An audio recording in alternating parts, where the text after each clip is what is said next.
Professor Dan Schueftan, head of the graduate program in national security, the international graduate program at the University of Haifa. And we had a video in Hebrew discussing Iran and its hegemonic ambitions in the Middle East. It doesn't plan to conquer the Middle East, and it doesn't plan to throw an atomic bomb at Israel, right? No, but what they want is to hegemonize the region, and that from an Israeli point of view would have been a catastrophe. If they will succeed through their proxies to control the region, the Israelis will get up in the morning one day and it will be too late. So Israel must stop it now. What they're planning to do is to take over very weak Arab societies, very weak Arab states. Iran is a very impressive society and with hegemonic ambitions. And this would have been true even without the Islamic Revolution of 79. But it's on steroids since 1979. And they're working in a major pincer movement through Iraq, Syria, Lebanon to the Mediterranean, and through Yemen and the Red Sea in the other direction, so that the whole region is being challenged. And if weak Arab regimes will crumble, and they can crumble because they crumble inside regardless of outside pressures, and the Iranians will be there in the right moment, Israel will be surrounded by very serious enemies, and the Iranians will be able to threaten Israel without threatening themselves, because it will not be Iranian soldiers, but Iranian missiles in the hand of local proxies. And the Iranians are aware that the only thing that can stop Israel in the region are the Israelis. They know the only thing that can stop Iran in the region. Iran in the region are the Israelis. Is Israel, because the United States will not be in the region with its own soldiers, with boots on the ground on a massive scale to do it. And American support for Israel is extremely important, but the Americans themselves will not be doing it with American forces. I'm not even mentioning the Europeans that are irrelevant in this region. Others don't care very much, and Israel is the only thing that can stop their ambitions. Turkey?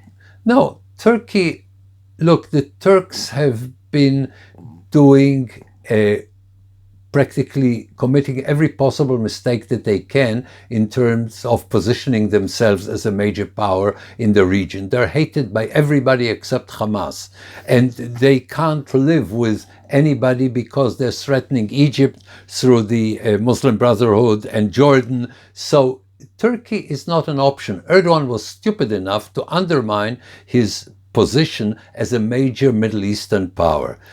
Only Israel can do it militarily, only Israel can do it politically, only Israel will have the kind of American support that can stop the Iranians, and only the Israelis must do it, because if they don't, they will be in very serious problems. Hence the nuclear program. The nuclear program is designed to give them immunity, the Iranians immunity.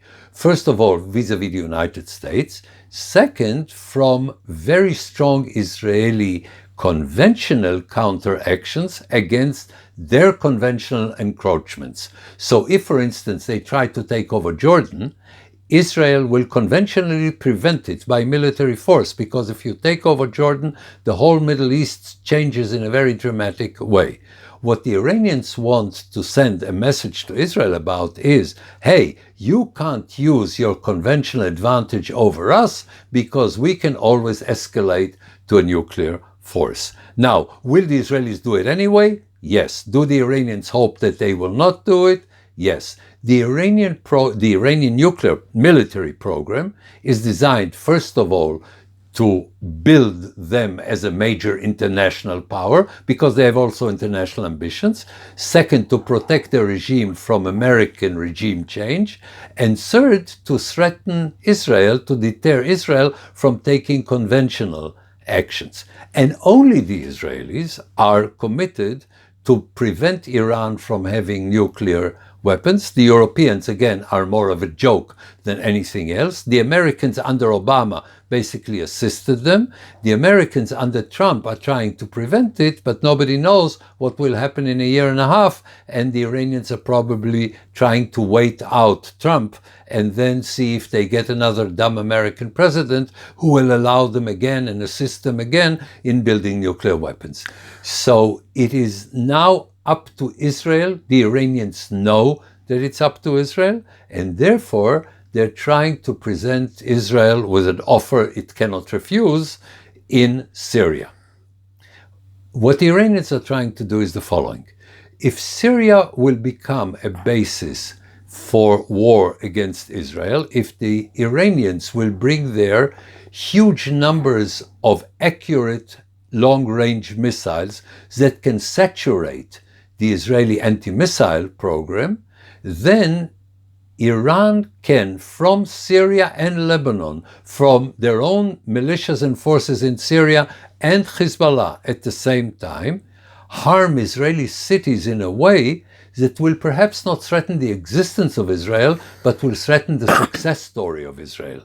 In other words, Israel will no longer be in a position to sustain a war, and after a short while, bounce again to its previous point where it is extremely successful. And it is absolutely vital from an Israeli point of view to prevent it by force.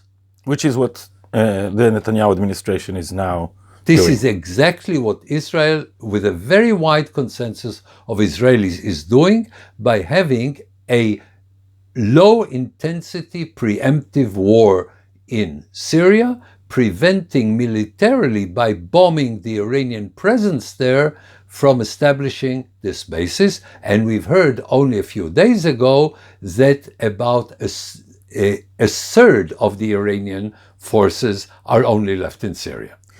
Professor Dan Schueftan, thank you very much. You're welcome.